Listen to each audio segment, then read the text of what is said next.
Hey, Coach. Hey, how you doing? I'm great. How you doing? Good.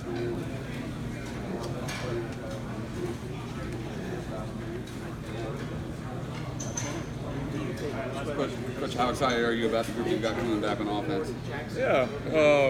Every year is exciting. When you have a talented group, it's probably a little bit more exciting. But that's really doesn't feel a lot different than last year, or the year before. I think we've been fortunate on offense and defense to have some talented groups every year. So that's not really new, but I think just being able to start over, being able to kind of see how this group comes together in August and what it kind of starts to look like as we get ready for that opener. I think that's probably the most exciting part of this time of year. A lot of moving parts in the offense have changed out this year. You lost Tavian, you lost Galloway. You also gained more wide receivers in that wide receiver group. You lost Amari. A lot of changes. Can you speak on a couple of those? Yeah, I think to me that's one of the exciting things about college football is your roster does change every year. Maybe in the NFL free agency it's changing more than maybe it has in the past. But, you come, that's normal for us. I think we're blessed that we do have a big group of guys that have played that come back, and you're happy for those guys that have graduated and moved on. Guys, like Hunter Renfro and Mitch Hyatt and those guys. But you're excited about the next group, the guys that have been working hard, waiting for their opportunity. And there's a really big group of guys, not just some of the true freshmen coming in. There's some redshirt freshmen, some sophomores that have really been in the program and been working hard and kind of waiting for their time. And that's what this fall is going to be for them, their time and their opportunity. And to be able to see how they kind of jump in with the guys that played last year, and just the chemistry and the way that they mesh is an important part. And really what has been going on in spring, summer, and getting ready to get kicked off here in August. How's Amari doing on his rehab? How's he coming? Yeah, he's doing well. I just saw him walk by about 5 minutes ago, leaving the training room. My experience with guys, regardless of position, that have had to kind of battle through an ACL, is it really, a lot of it has to do with the individual, their mental toughness, their mental approach, the way that they attack it. And obviously I was very disappointed and felt bad for Amari because he's worked extremely hard going into the spring. But at the same time, what I told all those guys in that room, there's probably not anybody in that room more prepared for that obstacle. And the way that he has attacked it has not surprised me one bit. He's ahead really of every benchmark that they've had for him in there. Very similar to when Deshaun Watson was kind of going through that. I think for Amari it's going to be one of those things that, we're having to kind of say whoa and not sick him. Just kind of slow him down a little bit, because he'll want to go out there and do probably a little bit more than the trainers want him to do right now. But I know he's able to do some straight ahead things, and we're hoping in fall camp with the trainers he'll be able to start doing some things laterally. And I expect him back sooner than later, and exactly when that is in the season, will be yet to be determined. And he is doing some running at this point. Is he what? Yeah, he is doing some running, and feels really good with where he is right now, as do the trainers.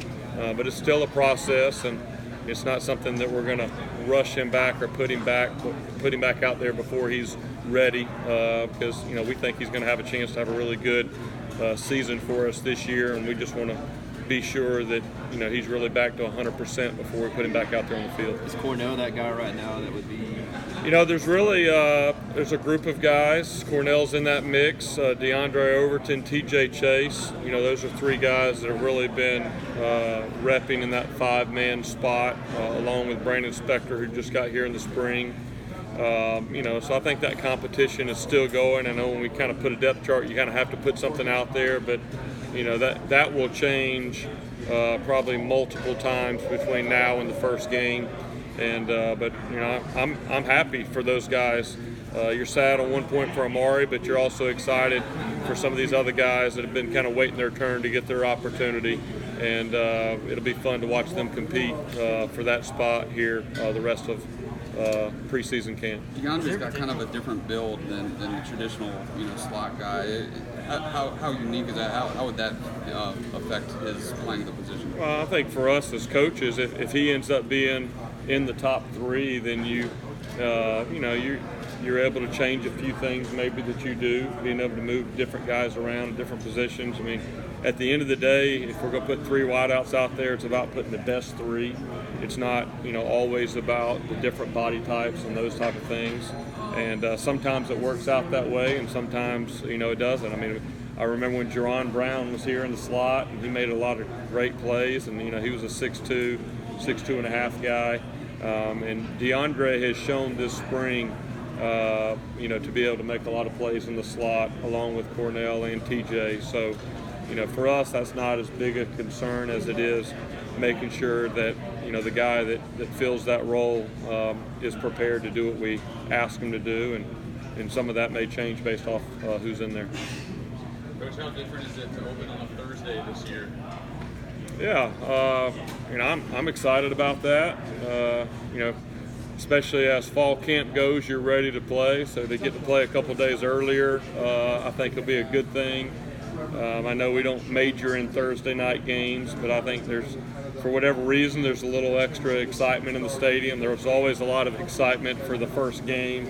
And also being the first game on ACC Network, I think will be really special. So I'm sure there'll be a lot of juice, and obviously Georgia Tech, has a new coaching staff, a lot of new energy over there, and so I know there'll be a lot of excitement, but that'll be something fun. Right now, that seems like so far away because I know the process here over the next month, but there's no doubt our guys will be excited and be ready to go on that Thursday night. Some positions are historically harder than others. Not saying they're easy to learn as a freshman. Is it more on the player or more on the position, at wide receiver, how fast they pick it up? Yeah, I mean, I think obviously for both Frank and Joe, being able to come in January, I think was very beneficial for them to be able to learn. But, that's not always the case. You look back last year and, Justin Ross came in the summer and was able to have a huge impact his freshman year. But it also did take him a couple weeks there to really get to where he could go out and be counted on an every down player. So it's our job as coaches to give them the information and to teach it, present it in a way that they can learn it. But they have to do their part as well. But really, I'm pleased with all 3 of those freshmen, Joe and Frank and Brandon, that came in this spring. They did a great job, picked it up very well. I think they've done a great job this summer, and I'll be excited to see where they are when we get back on the field here next week, 2 weeks.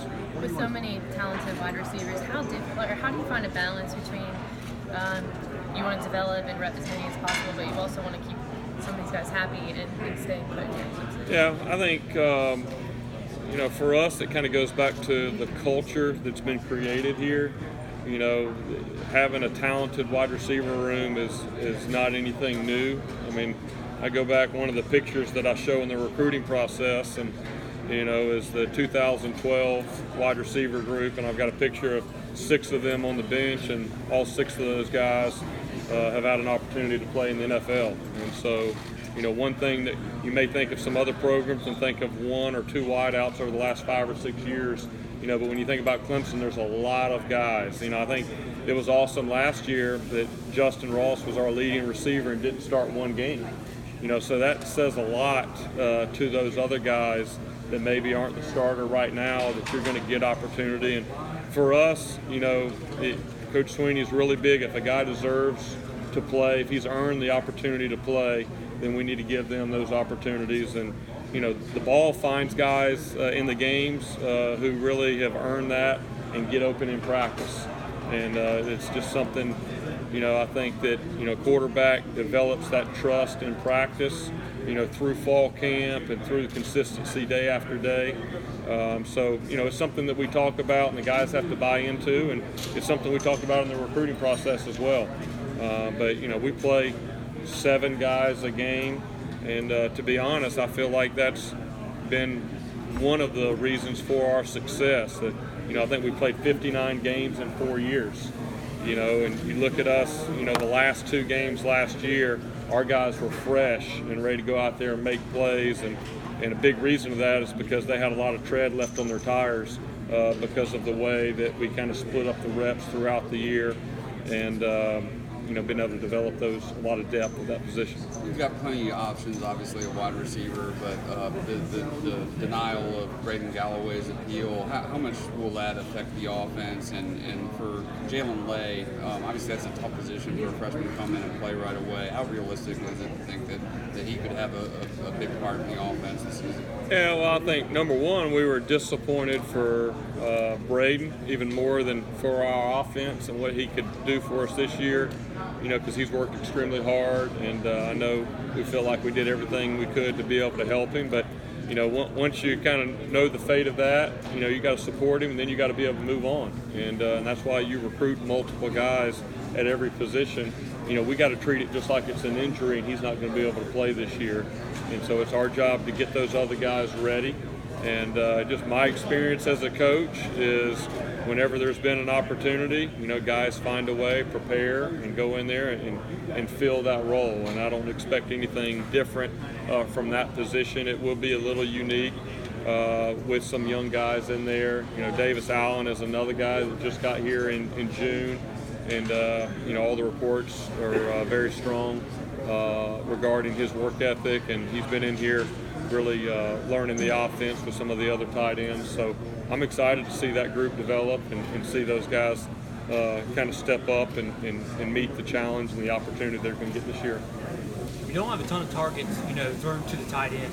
Most of those targets go to the running back, do they go to the running game, do they go to the wide receivers? Where's that sort of market share split up? Yeah, I mean, I think you know, each game it may be a little bit different. You know, for us as coaches, it's all about finding the right matchups, and also it's about finding how defenses want to defend you. You know, so that changes. And when you have a successful offense, you know, sometimes people may change up what they do defensively for your game a little bit different than maybe what they've done in the previous weeks. And so for us, it's really not about, you know, finding a certain number of touches for certain positions. It's about, you know, guys working together and us as offensive coaches trying to find a way for the offense to be successful. And, you know, however that ball kind of gets split up at the end of the game is kind of the way that happens. You know, we've had certain years, you know, going back to Jordan Leggett and Dwayne Allen, you know, where some of those guys might have been some of the leading receivers on our team. And so we've been able to show that through the past years with our offense. But each year's a little different, each game's a little different, and you got to kind of find out who the playmakers are for that particular team, for that year, and maybe for where you are in your season. And so there's a lot of factors that go into that, and but it's not really something that we stress a lot about. It's really about, are we rolling and are we staying balanced, running and passing, and then, you know, who the ball finds is just kind of happens as a byproduct of all of that. Talking about the freshman receivers, what impressed you the most about those guys in the spring, and what are you hoping to see those guys improve on? Yeah, the freshmen, you know, is unique. Number one, to have all 3 of the scholarship freshman wideouts come in the spring. We just had 3 kind of preferred walk-ons that came in this summer, but those 3 guys that came in this spring, I think, number one, you know, all 3 of those guys, Joe, Frank, and Brandon, when they walk in the field, they're good-looking young men. They got a really good, you know, kind of foundation to them from a strength perspective and size. But probably the biggest thing that stood out, to be honest, the biggest thing that stood out was the way that our older guys kind of took them under their wing. You know, as coaches, we're limited with the amount of time that we can spend in the meeting room with our guys in the spring, especially the amount of time we can be with them on the field. And so it was really unique to see some of the older guys take those younger guys under their wing, and especially this summer, being able to have extra meetings. But I think the way that they picked up what we're doing was really good. I mean, you know, they're really all on pace to have a chance to help us this year. And obviously, you know, they got to go through fall camp. You know, some of them feel like they've been here for a year and we haven't even started August camp yet. So, you know, that'll be a big part of it, kind of going through that. And we'll see here after a few weeks where they are, and, you know, if they're ready to contribute right away or if they need a little bit more time. What does Trevor need to do in year 2? What do you need to see from Yeah, I mean, I think number one, everybody has things that they can work on and improve. I think Trevor would tell you that, some really, when you're talking about an elite player like him, you start getting into some of the finer details. It's like a professional golfer, when you're asking Tiger Woods what he needs to work on, or something like that. For him, it's the footwork in the pocket. I think sometimes last year there were a few instances where his feet kind of got in the way and kept him from maybe making a few of the throws on time that he wanted to make, and then really just kind of taking command of the entire offense. Last year, this time of year, this was not his offense. He really took over week 5 into the season, so this has been unique and kind of the first time for him to be able to know that he's in charge of the offense, and from a leadership perspective, all the way to his command at the line of scrimmage and having the confidence to be able to change calls and those type of things is really kind of that next step for him that we'll be looking for here in August. Coach, has there been a difference to how the after the 2018 team had success, how the responding group has now reacted to it compared to when 2016 the team came back after the first one? Is it any different having a second one? Obviously, I think as coaches we can use some of our prior experiences maybe as an advantage, and I think there's been even though we have a young team, we have some guys that have been there before, but a lot of those guys weren't here in 2016. And, so for us as coaches, really it's all about starting over. It's a new group every year. And, you got to go back and earn it. And what we've been doing in the spring, what they're doing in the summer is going to matter. It's going to count, whenever the game's on the line in the fall. And, starting in August, that's the next chapter for us. And so I think there's some things that we can learn from maybe good things, way that we handled it, and maybe some things that we can improve on, and that's our job as coaches to communicate that, and when we see some of those things to correct it and educate them. But this group has been very focused, even though it's a young group. There's a lot of energy and hunger that comes from having a young group, and so I kind of look at this group really similar to last year's group, with a lot of young guys being able to contribute. And there's an energy and a hunger that I think is very similar to maybe when we were starting out last August. Coach, going off that, 2 of the last 3 national championships, how do you talk to your players about